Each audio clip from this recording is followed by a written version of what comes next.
Okay, so tonight's talk is all about how to build a resilient social validation mindset. So it's all about developing a healthy social approval mindset.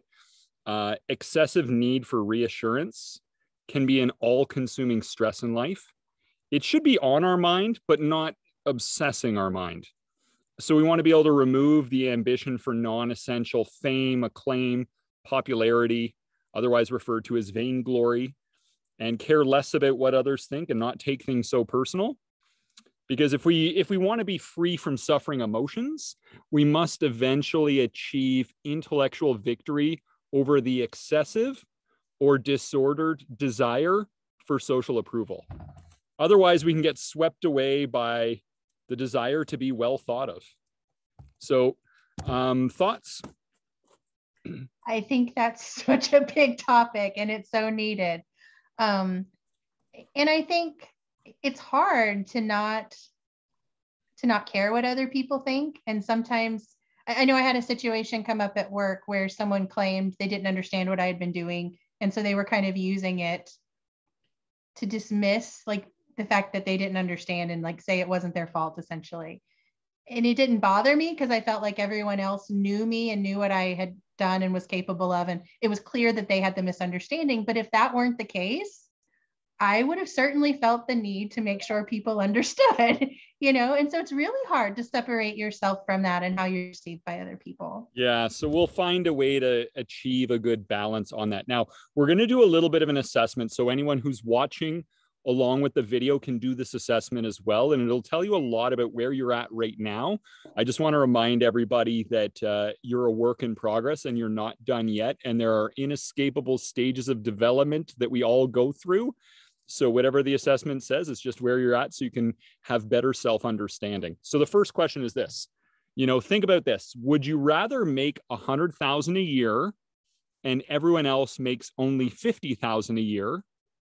Or would you rather make 150,000 a year while everyone else makes 200,000 a year? Your answer, think about it. Your answer shows how much social relativity matters to you, right? So I did have one person who immediately was like, I would make 100,000 and everyone else makes 50 because I can't handle people thinking less of me. And it was very obvious to see like, wow, you would actually take like a huge pay cut, right?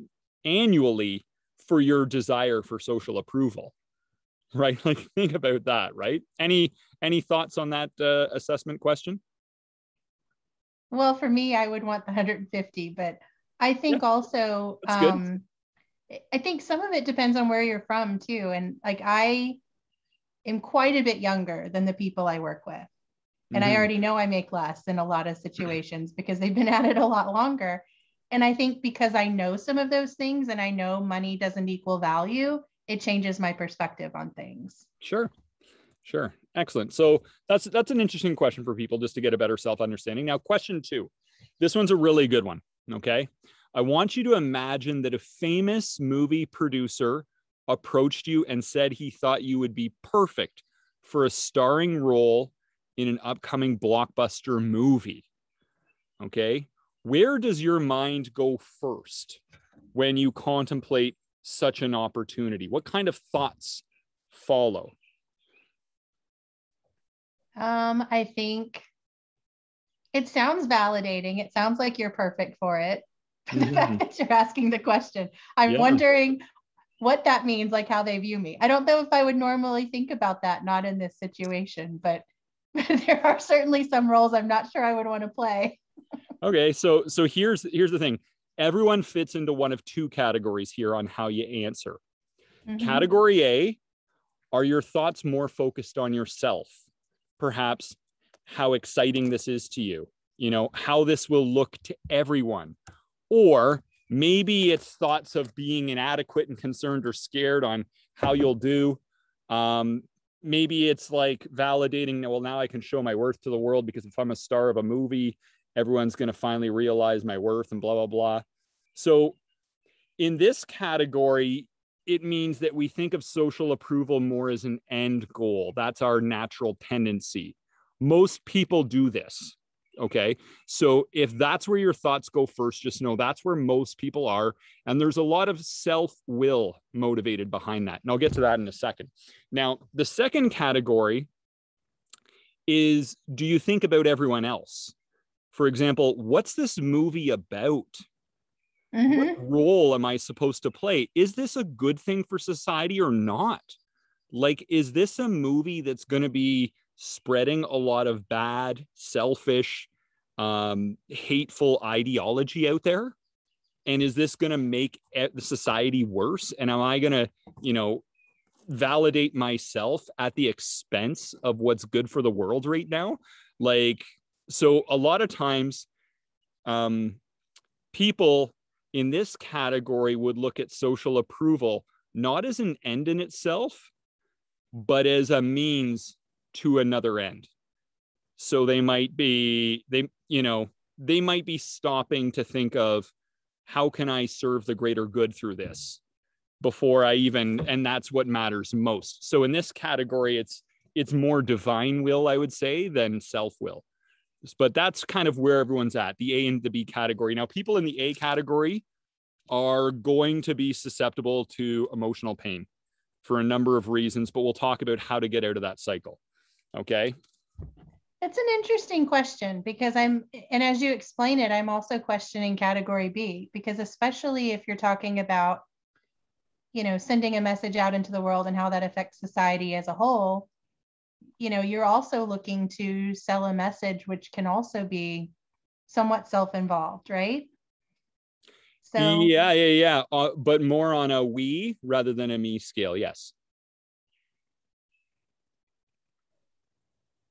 I don't know. I'm struggling with that one, because I think it's okay. I think that I can understand what you're saying. It's a larger message that's being sold, but whether or not that's a message you want to tell becomes more category A. Is that what you're saying? Yeah, this will make sense as we go through some of the other stuff further on. We don't want to get too hung up on that. It's just kind of like, hey, where are you at right now? Where do your thoughts automatically go? Okay. Now the third question in the assessment that a lot of people can relate to, and this tells us about where we're at with social approval. Okay. Have we ever exaggerated what we've done or bent the truth a little to seem better than we are out of a desire to look better, right? So, I'm sure many of us have done this, and how much we do it or how much we've done it shows how much impression management means to us, right?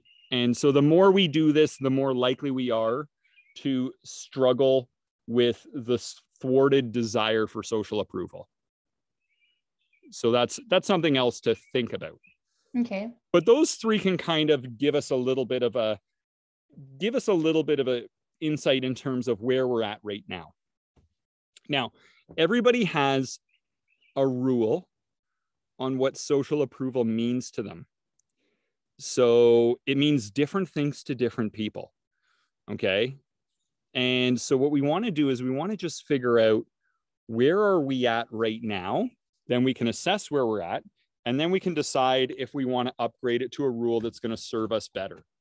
Now, the way to do this, it's like a super fun game. Okay. You just kind of, we have little co-coaches here. Obviously they just pop by, but anyway. So what you do here is you're just going to say whatever bubbles up in your brain first, no filter, on how you would finish this sentence. Okay. So if you're watching the recording, just hit pause and fill it in, and no filter, just whatever comes first. Oh, I almost got hit in the head with a hummingbird. I'm not sure if you saw that. I did see that. Oh my goodness. Okay.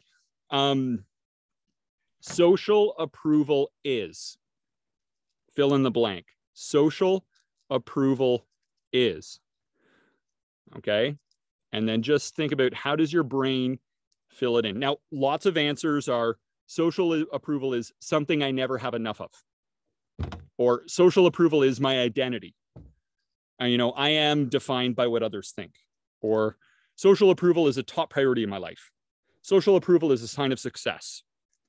You know, social approval is stupid is another one. Or social approval is something you got to get to survive. Social approval comes and goes. Social approval will make me happy. Social approval will solve all my problems, right? Social approval is the key to happiness, right? So these are some different rules people have, okay? So whatever your rule is, you can probably tell which of the 4 general categories you fit in when it comes to social approval. There's 4 types of people, okay? Generally. So I'm going to describe them and then we can chat about, you know, have I ever recognized myself in category 1 or category 2? So this is just another way for us to kind of see where we're at. Now, the first category is the anxious avoiders. These people are overly self-concerned. So they're so concerned with what others think that they get consumed by fears, anxieties, and paranoia. So they may avoid social settings and may cower away from opportunities. Perhaps they have gifts to share with the world, okay? But they hold back because they fear the consequences the attention might bring. All right? So that's the anxious avoiders. I've seen a lot of people like that, really good-hearted, well-meaning people, and they're just getting eaten up by their anxieties. It's very common. Now, the other category is the shameless. These are the people that care nothing about anybody's opinion. So they can act in reckless and foolish ways, throwing trash on the ground, swearing in front of children, playing music too loud in your car, not caring how it's affecting everyone else, letting your big, huge dogs wander around the neighborhood and get into everyone's stuff and cause trouble and not caring what everyone thinks. Like, that's the shameless, okay? So obviously we should have some concern for the opinion of others and everything else, okay? So that's not being concerned at all. Now, category 3 is the social approval junkies or fame junkies. So these are the people that will say or do just about anything for attention, right? And this can open the door to many bad strategies to do so, including lying, betraying what you stand for because you're too busy trying to say what you think will make you popular amongst people. It leads to a lot of jealousy and comparison. It leads to a lot of malice and negative judgment on others because we perceive others as a threat. You know, their success equals our failure. It leads to a lot of using people, fake friending, manipulation. So a part of these people, a part of them thinks social approval will fix all their problems. They don't realize that it often creates a whole lot of new problems, okay? So people in this category are in the process of learning that there is a special kind of glory in the undecorated, unembellished, modest life.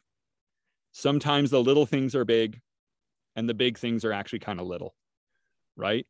Jim Carrey once said, you know, I think everybody should get rich and famous and do everything they ever dreamed of so they can see that it's not the answer. So, and you know, one thing I heard Wayne Dyer say once was that the people who seem to get the most approval in life are those who never seek it out, who have no desire for it, and are not preoccupied with achieving it. You know, so I thought that was really good too. So, and then the fourth category is that, so those people are really, really seeking it for themselves, right? Now, the other category is the higher purpose harmonizers. So these people see social approval as a means to a harmonious end, such as spreading love and wisdom, but they don't let it get to their head because it's a means to an end. Think of the popularity of Mother Teresa. If she shunned social approval and she shunned fame, she wouldn't have had the good influence she had in the world, right? Think of Gandhi, who did the same thing. They used massive social approval as a means to an end, okay? Think of Jesus, all of these different people in society who are higher purpose harmonizers when it came to social approval. So those are the general four categories. Sometimes we can recognize times in life when we've been in one category or another. And sometimes we can see which category might appeal to us most at this time in our life, right? So any thoughts on those categories? Yeah. it's kind of interesting because I think team building, people who are team builders, that's kind of creating an environment where we're trying to create like a group social approval amongst each other, which I'm kind of looking at like this higher level harmonizers. Yeah, if it's towards a good end. So if it's like, Yeah. hey, we're all going to, our social approval will be a vehicle to lead us to a good and virtuous end for this group, then yeah, that's higher purpose harmonizing. Yeah. It's like, what is the virtuous mission here? So that is an attempt to get everybody to use approval on towards that goal. Absolutely. Yeah. That's a good example. Actually, we can dial it down a little bit. Here I am talking about Jesus and Gandhi and Mother Teresa. It's like, there's another level, right? And you know, another thing here is this too. Many people have lived a humble life out of the spotlight. And, you know, for example, somebody might think of their grandmother or their mother, and they used the social approval they had to benefit the lives of the few people who knew them. So they weren't seeking it as an end and seeking desperately to be famous and well-liked. It was just a means to an end, and it was all about quality, not quantity for them. They were higher purpose harmonizers, right? Yeah. And so we all know of some people who have humbly lived their lives, and instead of having hard-won acts of fame and glory and acclaim, they've achieved hard-won acts of virtue and goodness in their own little lives, in their own little way, that has been meaningful to a small handful of people. So there's a special kind of glory in that as well. So now if we revisit the social approval rule that you might have come up with when your brain filled in the blank, social approval is, we want to evaluate that rule to see if it's going to bring us strength or not. Because whatever it is, you know, we are ruled by our subconscious rules. It determines what we think, where we go, what we do, what's acceptable, what's unacceptable, whether we can be happy or not. So we want to make sure that social approval is an inevitable aspect of our lives. It's not essential. It's an opportunity, and it's an inevitability that we will face this concept.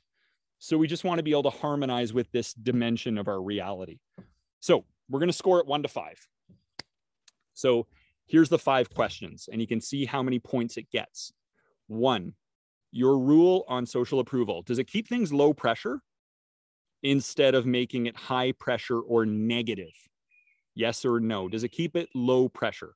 So if somebody's saying, you know, it's something I never have enough of, oh, that's not keeping it low pressure. If we're saying it's my identity, that's not low pressure. If it's a top priority, that's not low pressure, right? So we want to keep it low pressure, okay?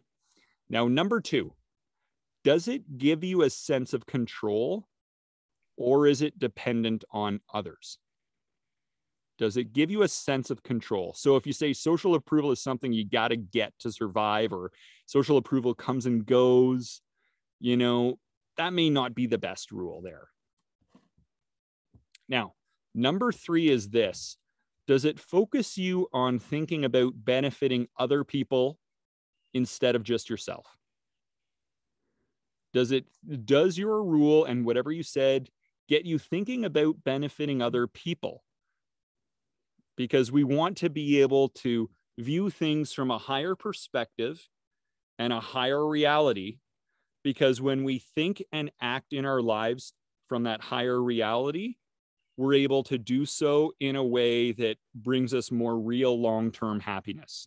If we get too contractive and narrow in our view, then we realize things just never work out the way that we think they should, right? So one of the keys to happiness is just having a concern for the welfare of others. So now the next question, number 4, is, does it lead to an attitude of embracing social situations instead of avoiding it? Because if somebody says social approval is something scary and threatening, you know, then you might not be able to do all the good you may want to do in your lifetime because fear holds you back. So you don't want it to serve as a roadblock to whatever you should be doing in your life. Okay. And then number 5 is, you know, does your rule support your life goals instead of being a roadblock? You know, because if you think like fame is the root of all evil, and fame is something I can get more of by selling out, or it's all I need, or it's the ticket to the easy street in life, it may not be bringing you where you want. Okay. So we should all have a score for whatever our social approval rule is now on a scale of 1 to 5. We will revisit this and upgrade to a better rule, a rule that's preferably a 5 out of 5 that will then be able to, you'll then be able to memorize it, get it in the subconscious mind, kind of like a song that's stuck in your head, so that it can become more of your ruling faculty. So you can live your better life and be able to free ourselves of some of those suffering emotions tied to this subject. Okay, so here's what we're going to do. We need to create healthy detachment from social approval. Okay, that's step 1. All right, because that's where most people get caught. And I would submit it's not really our fault. I think it's a lot of it is, even in grade school, you know, we're given grades and on our report card, and the grades just tell you how much approval you won. Like, it's not really, and we're kind of, it's really emphasized that we should strive for that, seeking approval at an early age. So most of us have been conditioned to overvalue this, and we suffer as a result. But I would also say that you're innocent. For example, has anyone ever really unpacked this subject with you and helped you really intentionally choose the way you look at this stuff? Or is it just kind of, we just hit the ground running with it, right? Yeah. Okay, so let's talk about this. How is social approval overrated? Okay, I'll let you answer first, and then I'll just fill in a bunch. So how is it overrated, first of all? Well, on one hand, you're putting other people in the position to judge you, and they don't necessarily have the full facts and full context for whatever it is that, you know, you're being evaluated on. And so I think there are constructs in life that put us in a position where other people judge us. And that's, I think, the biggest tripping point. Perfect. Also, how about this? Can it ever truly bring security? Like, even if you're famous, can you suddenly lose all your popularity through rumors, scandal, character tarnishment, or maybe a clumsy mistake you made? Yes. And even if you're famous, it might bring more scrutiny and, you know, more reasons for some people to love you and some people to hate you, even for just being famous, right? Exactly.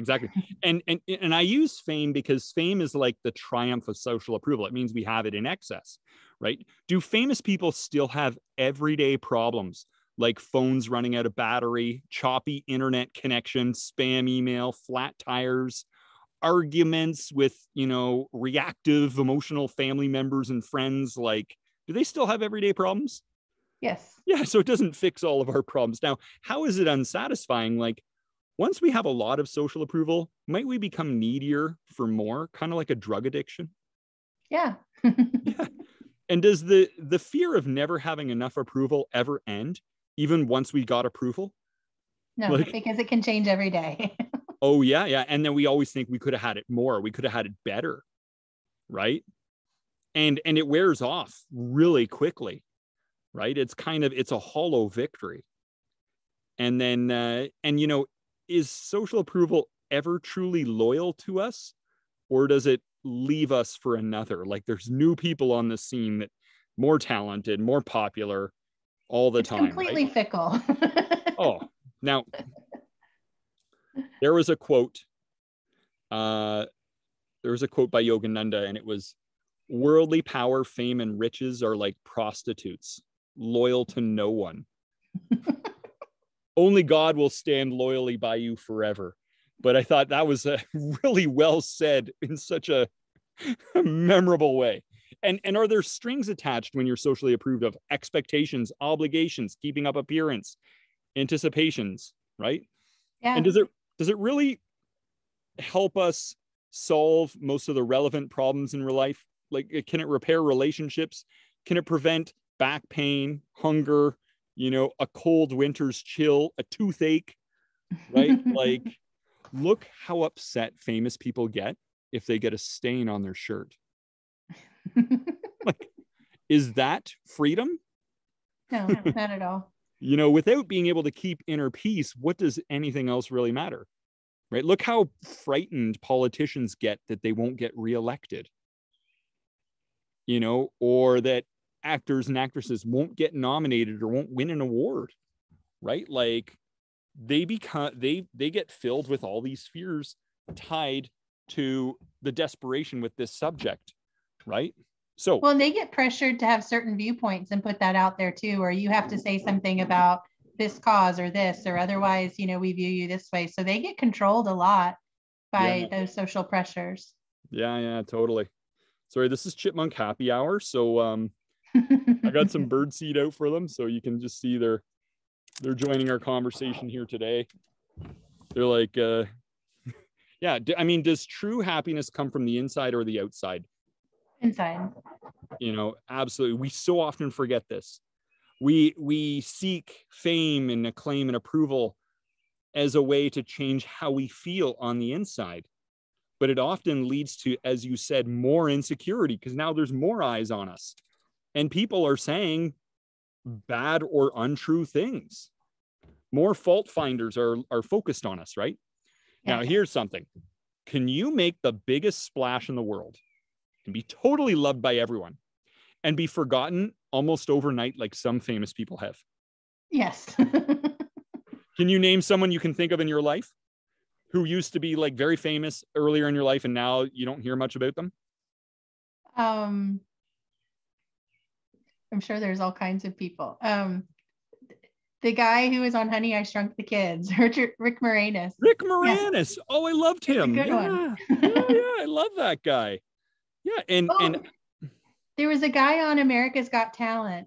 He used to do the voices in the Police Academy, or he did all the sound effects with his mouth in the Police Academy movies. And who realized he was gone until he showed back up on that show? I think it was Bobcat Goldthwait.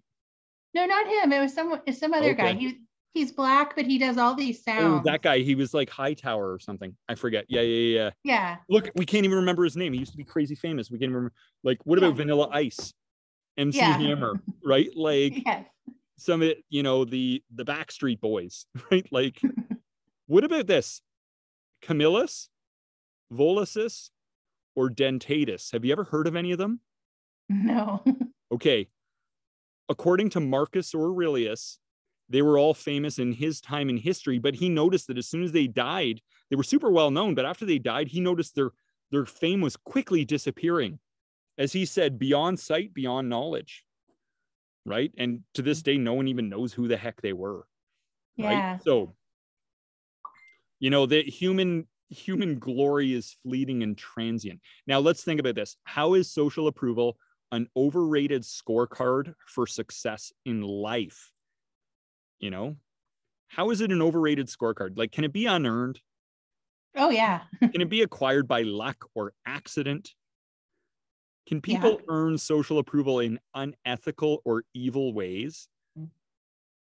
Yeah. Right? Like being fake nice to manipulate people. And, it doesn't really mean you've succeeded at being human, even if you are super popular, right? Like, you may say that at his time when he was around, Hitler was very popular, right? But was he a totally successful human? Like, he's just well known. yeah. Or Alexander the Great, or some of these people. It doesn't mean they were totally successful humans. They still had their challenges, right? Obviously. So, and here's the thing. Even if you do all the right things, will people still be disappointed and disapprove of you for all the wrong reasons, such as misunderstanding, distorted opinions? Maybe they find fault with you just to amuse themselves. Maybe as a matter of pride to feel superior, they're going to try to tear you down. Maybe out of fear, they try to tear you down. And we can't change that. Well, true or false? You will always be the villain in someone else's story. That is so true. I think we talked about I used to work with someone that was a contrarian. And no matter what you say, they're going to say something contrary. Yeah. Now, even though fame represents a triumph of social approval, does it often leave people with despair, disappointment, increasing loneliness, broken hearts? Are happiness and fame really tied together in the way that we tell ourselves? Or do some people achieve fame and then die in an asylum of their own making? Yeah. Like Robin Williams, funny, happy, killed himself. Chris Cornell, you know, the lead singers of Prodigy and Linkin Park, Wreckful, the video gamer, Anthony Bourdain, Kate Spade. You know, there's no shortage of these people who had the social approval and then realized it wasn't the answer. And then they felt more lost than ever, because it's like, you know, I thought this would solve all my problems, and it hasn't. So now I am even more hopeless. Yeah. Right? So, and the other thing is, you know, even if everyone else knows about you, does that really mean you'll know yourself? Or will you still be a mystery to yourself in terms of who and what you really are? There are times you will still be a mystery to yourself. Especially if you're so focused on everyone else, right? So now let's talk about, let's talk about what troubles could come from excess focus on social approval. Okay. First of all, we might devote all our thinking to social approval. Could it distract us from the pursuit of the things that bring lasting happiness and fulfillment? Okay. Absolutely. Like seeking wisdom and virtue and how to truly be a good person rather than just pay lip service to that concept. Right? Absolutely. Can the need for reassurance increase our fears, anxieties, and paranoia? Yeah. Right? Like, could fluctuations in our popularity plunge us into disappointment and self-loathing? Especially, you know, imagine being a one-hit wonder and then just feeling like you never measure up after that. You could become a tortured soul. I feel bad for some of the people that have gone through those things. I mean, I think their pain is real. You know, you might become even more focused on how you look and more insecure and judgmental towards yourself. It could be like being in an abusive relationship where you abuse yourself because you're so focused on this. Oh, we got Chris coming in here in a second. So I'm just going to hit topic. Okay. So next thing is this. You know, can we ever get analysis paralysis where we become so overly concerned what other people think of us that we may hesitate, delay, or deny opportunities in life and miss out? Right? Absolutely. So now here's something I want you both to imagine. Okay. I want you to imagine that I've got a group photo of you from 20 years ago. Okay. It's a group photo of you that you're in. Now I show it to you. Who are you going to be looking for first and focusing on first in that photo? Yourselves, right? Always, yes. So what this shows is that a lot of our social fears are unjustified because, you know, the truth is most people are concerned with themselves. They're not thinking how you look to them. They're too busy worrying about how they look to you. That is the truth of human nature. It's very unjustified when we get overly concerned. Oh my gosh, everyone's going to be looking at me and judging and blah, blah. And it's like, wow, we didn't even notice anything. Like, you're not really that big a deal to everyone else. Like, they're too focused on themselves. And now, you're more critical of yourself than they are of you. Yeah, totally. Okay, so here is the fame game. Okay, the fame game. So I want you to do this. Just write this down in the chat. And if you're following the recording, you're going to have 10 seconds. Okay, 10 seconds. Actually, you know what? I might give you 20 seconds just because you're typing, not talking. Okay, 20 seconds.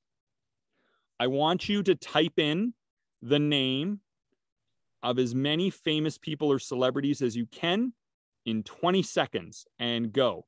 Type it in. As many famous people or celebrities as you can.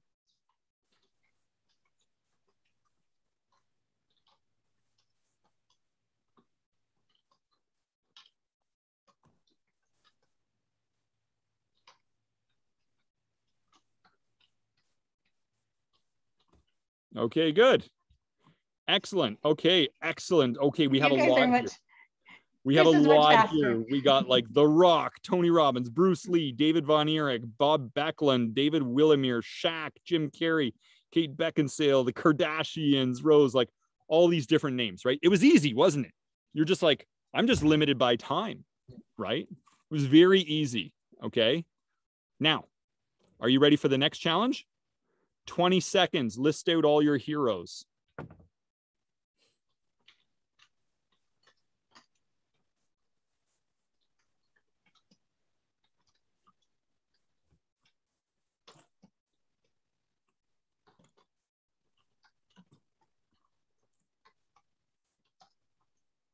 And good. Okay.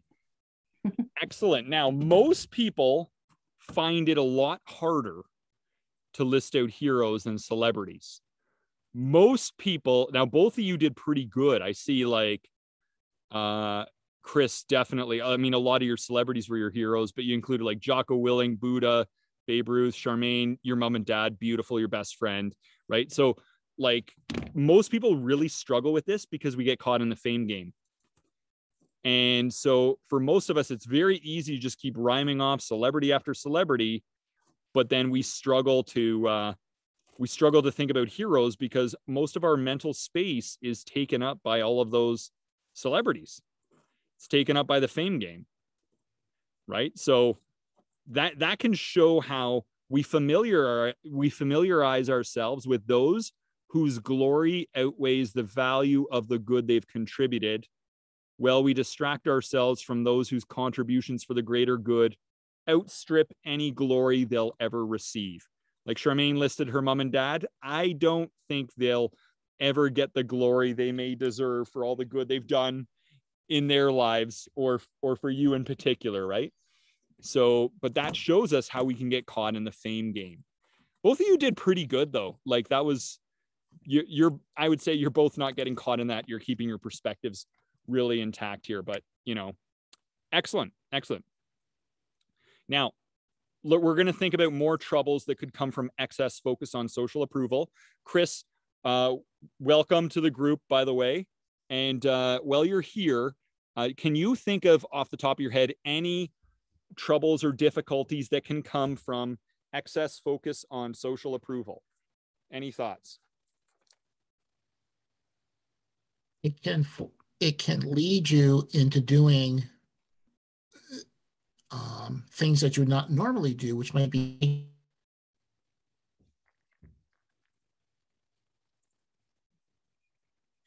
also self-sacrifice in order to meet those needs of the group as well. Mm-hmm. And again, these are negative things you would do to yourself voluntarily in order to keep that approval of the group. Moreover, the group leader could use that to manipulate you further to get the things that they do, but to great harm to yourself. And you would not have those boundaries set up, healthy boundaries set up to prevent that from happening. Excellent. Charmaine, do you have any other thoughts on any other difficulties and problems that social approval or fame could bring? Yeah, it limits your ability to problem solve and consider solutions if you're worried about what the norm is. And you and I talked before the meeting about being a visionary. Mm-hmm. And that's kind of where it ties in to me. That's the kind of thing that everybody expects you to say if you're not like a visionary. If you're more concerned with saying what everyone else wants to hear than something new and different and creative. So mentally, you're kind of locking yourself into that box of trying to parrot what's popular or, be part of that group think. Yeah. It's kind of like, every one of us, the universe has a song to sing through every one of us, but it's not going to be an original song if we're so concerned with keeping up appearances. We're just all going to be cover bands, so, That's a beautiful way to say it. It's a perfect way of saying it. Absolutely. Yeah, I just thought of that right now. But we might, also have the pressure of desire for luxury and extravagance to keep up looks and appearances. We might be more frail and needy for validation.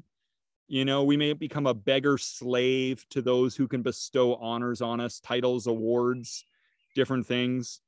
We have to spend a lot of time and focus managing our image, what people are saying and thinking about us, because we're so concerned with it, which is really unfortunate, because then we become emotionally enslaved by masses of people that are just incompetent at judgment. Like human beings are just so incompetent at judging other human beings, but because we never know the full story, so it might get to the point where everything we do and say is for others to see and hear, right? Instead of just living in the moment, we're just so focused on how to make ourselves look good to others, which can be a very torturous way to live. We could be consumed with crafting an image of ourselves and controlling how others see us, posting glorious photos of vacation, job promotion, happy family on social media, right? Instead of trying to portray, a life that isn't really authentic. And we can become a puppet of public opinion, trying to figure out and accommodate the whims and fads of the popular majority, making sacrifices, as Chris kind of talked about, right? Sacrificing our morals or values, what we stand for, like how much we like ourselves will be a sacrifice. We could take on destructive attitudes and beliefs that come with being obsessed with fame, prioritizing personal pride over other people. Or stuff could get to our head and grow our ego. What are the worst possible outcomes of growing an ego? It's a pretty ugly character trait when somebody is conceited and arrogant, isn't it? Right? Like we don't want to. It's a fashion that's just never in. Like bell bottoms, they had their time and day, right? Like the fanny pack, it had its moment in the 80s, and the zebra pants. Having a huge conceited ego, never in fashion. It doesn't matter how good your clothes are, right? And here's the thing, will people despise you if you're liked by everybody? Will they put your faults under a microscope and, could it seem like you always have a target on your back? Because other people will be annoyed with your success, won't they? Yeah. Like they could try to tear you down because you represent what they aren't, but wish they could be. And so they might start rumors and gossip and, they might try to sabotage you, and as a way to soothe their insecurities about themselves. It'll take some thick skin to be in the spotlight. And developing thick skin is a skill that people aren't necessarily trained on, right? So how about this? If you become popular, could you attract a lot of the wrong people into your life? People that use you for your popularity or fake friend you, try to get something out of you. It makes it a lot harder to trust people, I think.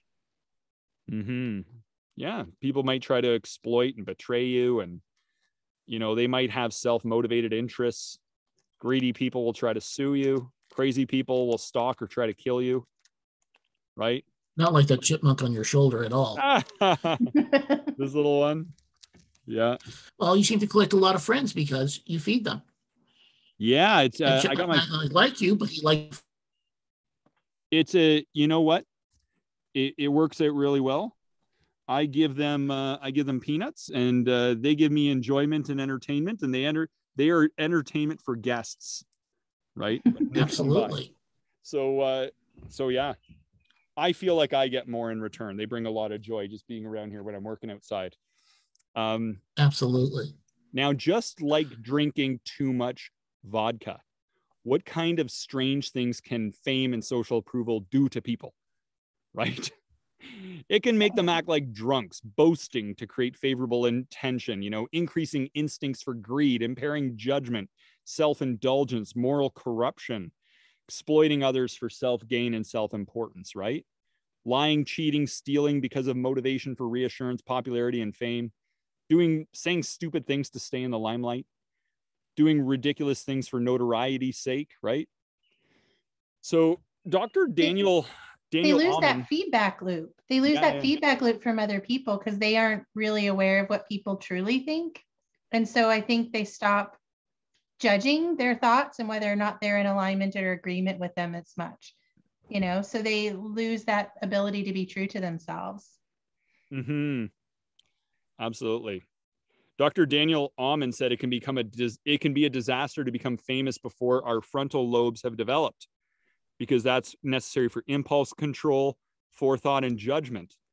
And it develops in females at about 25 and males at about 28 years old. So often lives are ruined because, they do all kinds of stupid things for pleasure, right?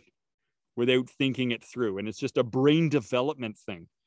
Now, here's the thing. Does fame often lead to broken relationships, failed marriages, trouble with kids, illness, stalkers, aging, bad reviews, thieving business managers, addiction, alcoholism, suicide, and other untimely demises? Yes or no? Yeah, so social approval as an end can be a dead end, right? If we knew all the troubles of the super famous, is it possible you might not want to be one? Is it possible that you might declare the pursuit of fame as foolish? And that, if you overvalue fame seeking, it can ruin your reputation for having wisdom. True. Yeah. So now let's talk about category 3. What else could you focus on instead? Chris, do you have any thoughts? What else could we focus on instead? Just whatever you want to share. You can focus on serving people. You can focus on helping other people. You can focus on things outside of yourself instead of inside yourself. And I think that would change that balance of what's in it for me. I'm looking for social approval. Rather, let me give social approval. Let me help people who are having problems. Let me help someone who's not feeling well. And that creates a better bond for social acceptance than social acceptance just for the sake of collecting social acceptance. Love it. Beautiful. Charmaine, any thoughts? What else could we focus on instead? I mean, I think on one hand, you need to focus on living your values and being true to the values that you have. And they should be, well thought out values and carefully constructed in that way. But also, I think, a lot of times with fame, you don't necessarily consider other people, even though it's all about social approval. I think it's easy to put those ideas out in a way that harms others. And so I think you can couple that with a kindness and creating a space for people to also live, honestly and be true to themselves. And we don't always have to agree about things, but allowing space for other people to have different ideas and different thoughts and for that to be okay, making that acceptable, I think is a valid thing to focus on.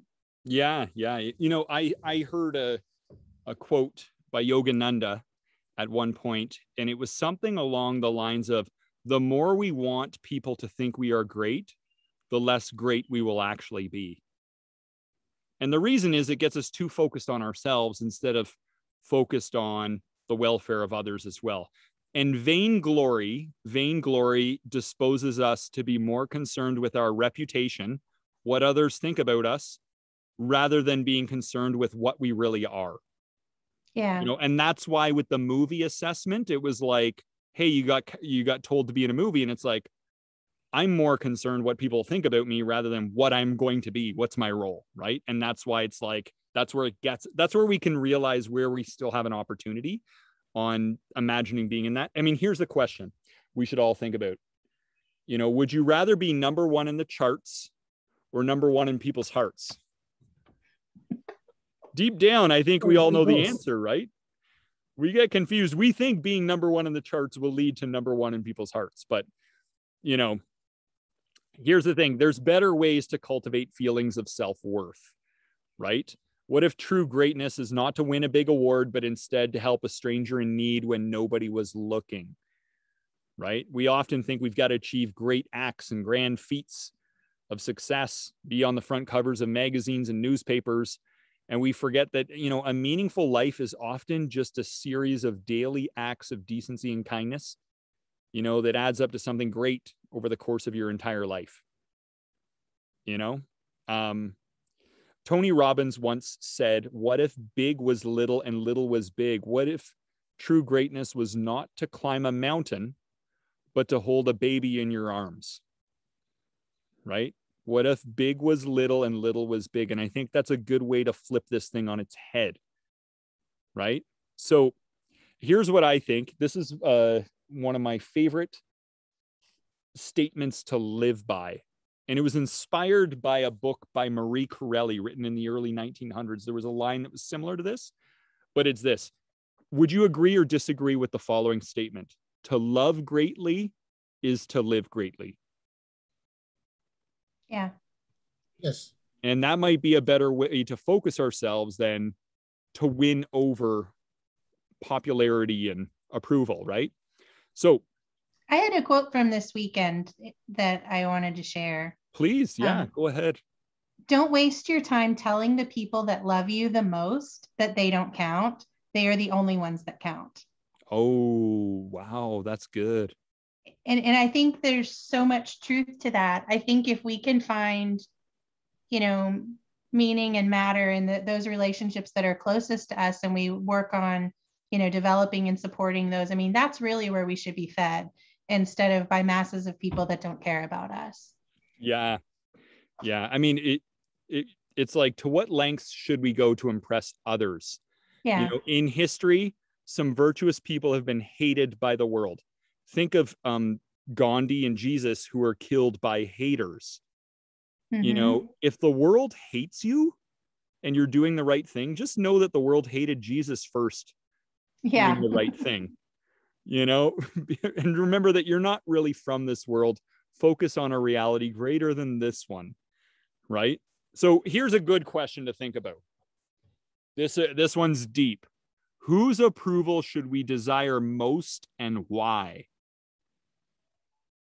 There's no right or wrong answer. It's just a question I put out there to get people thinking. Whose approval? Some people might say my own approval, which is like inner popularity. Great. Yeah.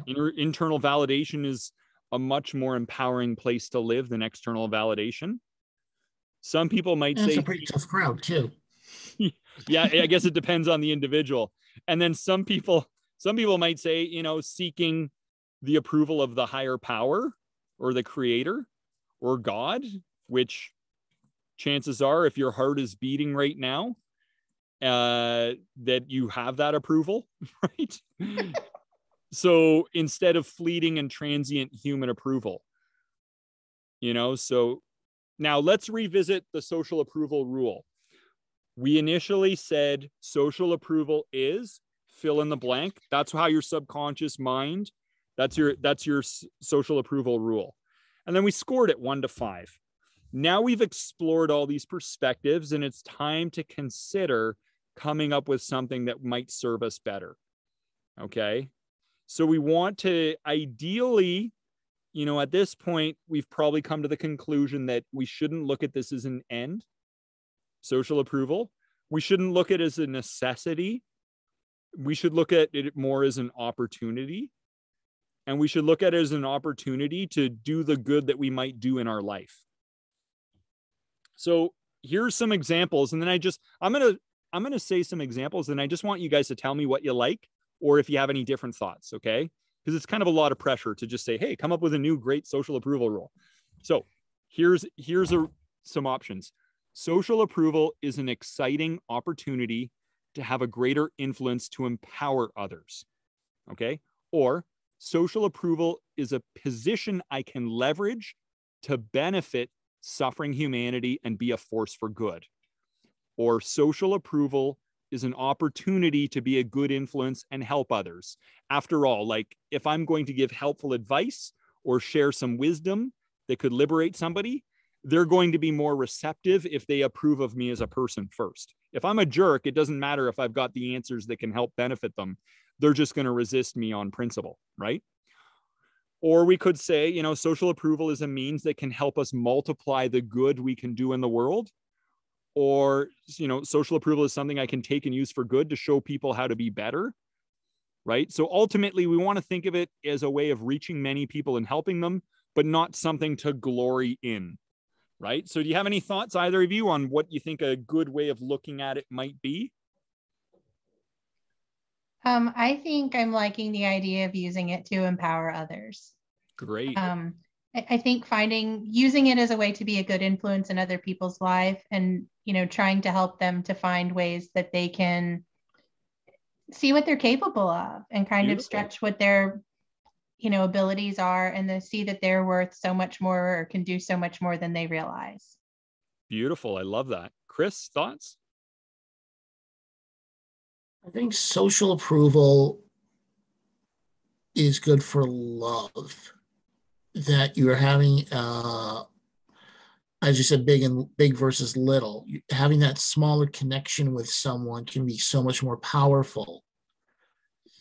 And I think it can help build self-esteem and energy in both people with just simple interactions, as opposed to having a massive, large interaction. Mm-hmm.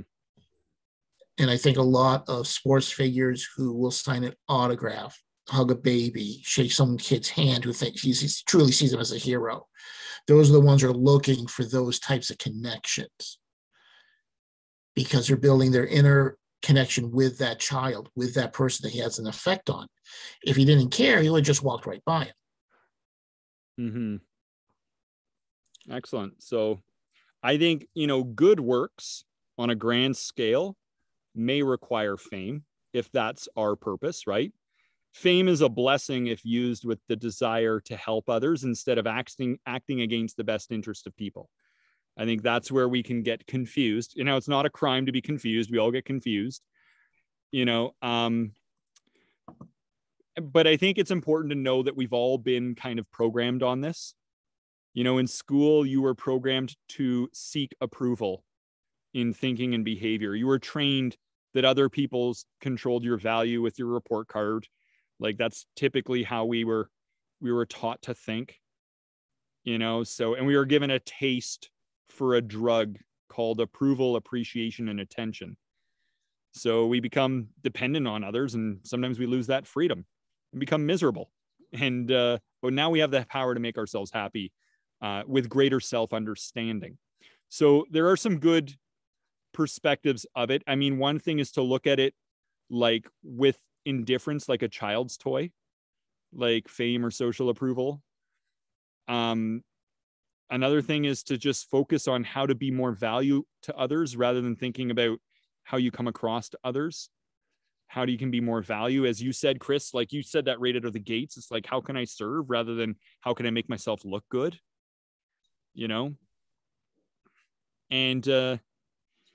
I think, just being able to be a high effort learner and let the chips fall where they may.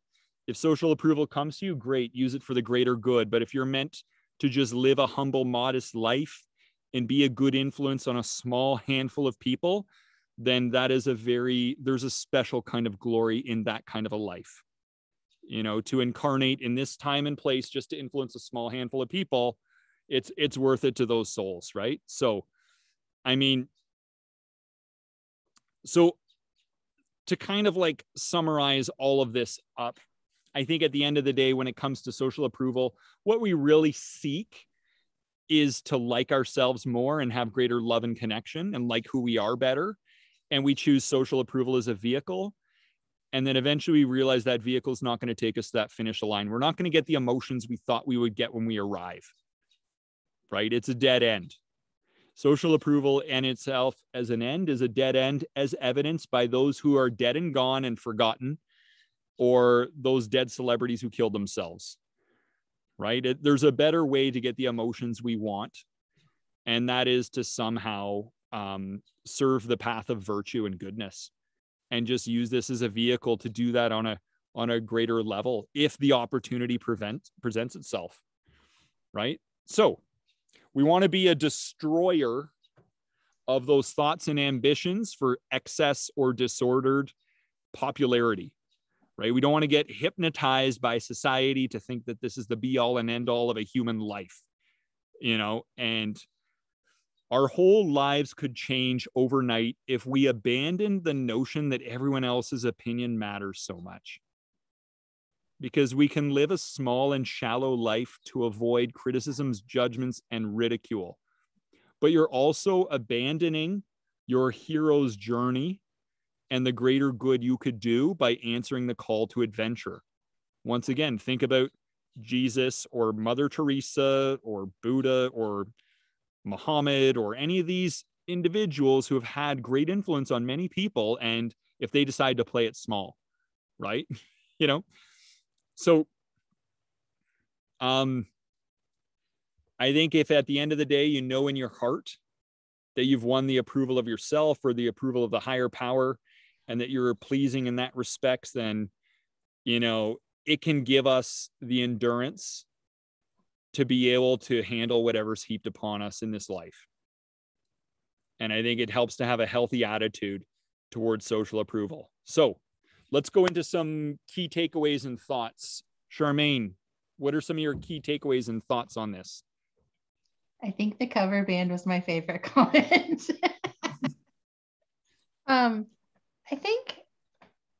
I think we need to value more how we're different and what we're contributing in a different way. Instead of worrying about other people validating the things that we believe and the things we have to say, because in general, the masses don't understand us. They don't understand all the details or where we come from. And so trying to put any value in that, they're not really validating anything you're saying because they don't have the understanding to validate it. And so in that sense, we kind of have to separate ourselves from, even if we get that approval, the approval is really based on nothing, right? Mm-hmm. Absolutely. A hollow victory. Yeah, hollow victory. Human approval is a hollow victory. Oh my goodness. Yeah. Yeah. Chris, key takeaways and thoughts. I think it's interesting to look at social acceptance and how people set up healthy boundaries or don't set up healthy boundaries. And I think that's a way that people do get affected, because as they're trading that social acceptance for poor boundaries. And I don't think they realize what a horrible trade that they're making, because that not having good boundaries later in life is going to affect you in a very negative way. So I think people need to focus more on having healthy boundaries with people. And then if social acceptance happens, great, but not at the sacrifice of their boundaries. And they'll end up finding other healthy people who have healthy boundaries, and those people will hang out with each other, rather than finding people who are looking for people with poor boundaries that they can take advantage of. Mm-hmm. You know, I think a good way to look at that in a really simplistic way is that there's no real failure other than failure to adhere to your principles. You know, we know the principles we should live by, and we should not compromise them for social approval. Our principles matter more. And that's where, and that, you know, if we keep that on top of mind, it helps us do the other things more naturally. Now, here's what I want you to imagine. I want you to imagine the best possible outcomes of being free of all of the troubling and challenging thoughts around social approval, worrying what other people think, being concerned with how you come across, you know, having this desperation to be more well-liked and well thought of. I want you to imagine all of that went away and you didn't have to deal with any of that anymore, right? What would be the best possible outcomes for your life? How good would it look and feel to just be concern free of that stuff? And to just view it as an opportunity. If it comes, great. I'm going to focus on being a good person. If it comes, great. I'll make the best of it for the greater good. But otherwise, I'm cool, man.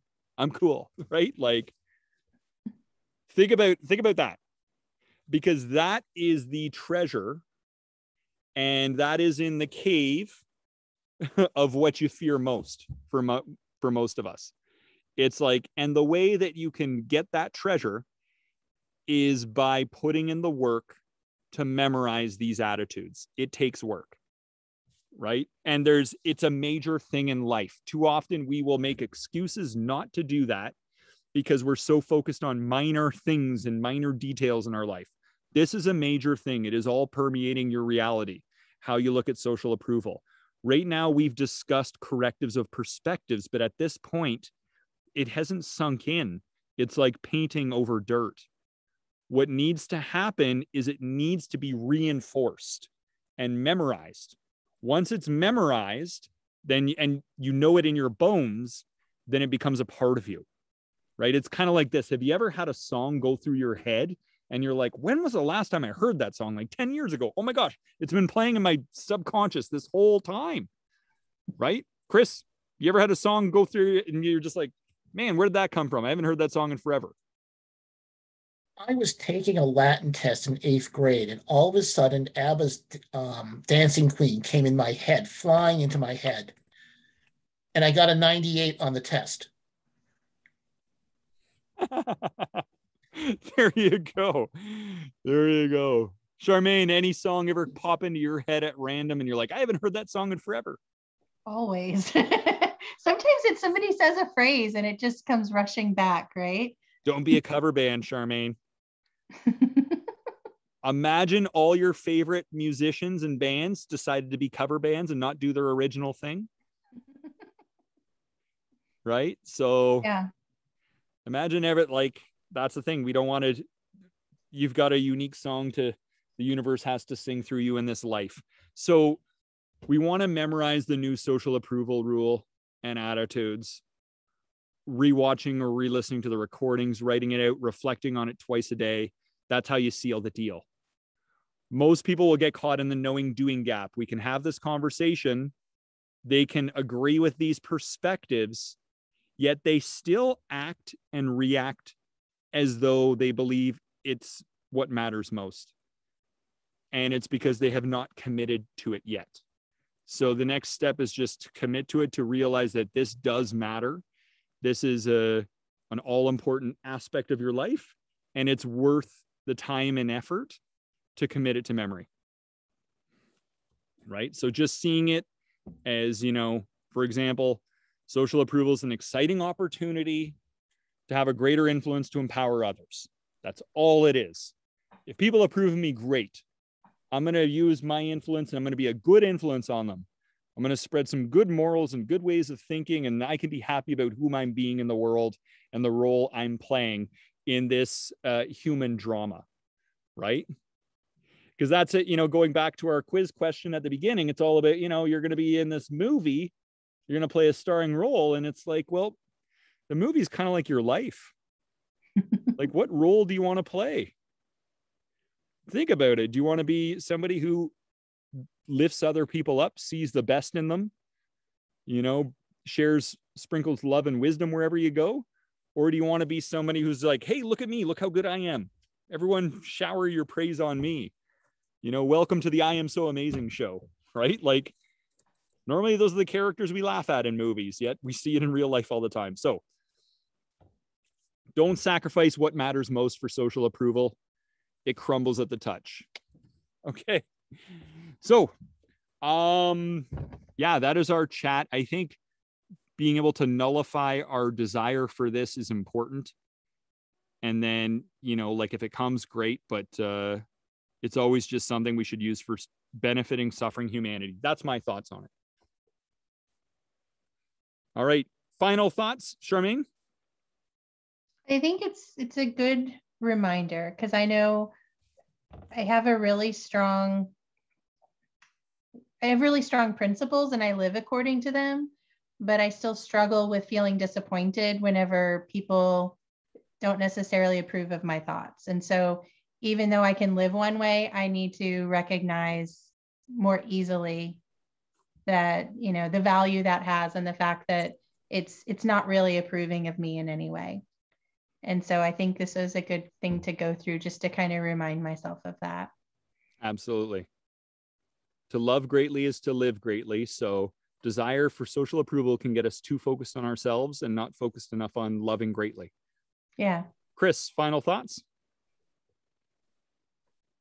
I think social approval has been weaponized and engineered over the past 20 years or so with Facebook, social media, little bits and pieces of information, sound bites, but it has no, as you said, it has no depth to it. It crumbles to the touch. I think the real social acceptance we're looking for are those individual friendships that you build together to make a group, to make your tribe. And that's really where that focus needs to be, is on the people around you who you can touch, as opposed to just anybody, feeding you a little piece of dopamine and say, do what I say. Mm-hmm. Absolutely. Absolutely. All right. Thanks to both of you for being on this call. And once again, this is just a gift of of love to all the strangers and anyone who might watch this recording, you know, because we care about strangers and that's why we do this. I love strangers, honestly, like hearing about people that I haven't known and met. I just have such love in my hearts for everybody out there. I'm overwhelmed by it sometimes, and even seeing how many views our recordings get, just caring about all these people that are living their own lives. And, you know, they're all highly capable learners with high potential inside them. And we're all at our own different stages of development in the human journey as we all progress in our self-understanding. And I just have such respect for everyone wherever they're at, and want to, in whatever way we can, you know, reach out and give some support to everybody who's going through their journey. So if that's you watching along with us, then let's do go team on 3, fist bump, group hug, then we're out. Okay, everybody ready for this? Yep. All right, here we go. 1, 2, 3. Go team. Go team. Go team. Go All team. Right, group hug. Love you guys. All right. Much love you guys. Have a good week. Have a great week, guys.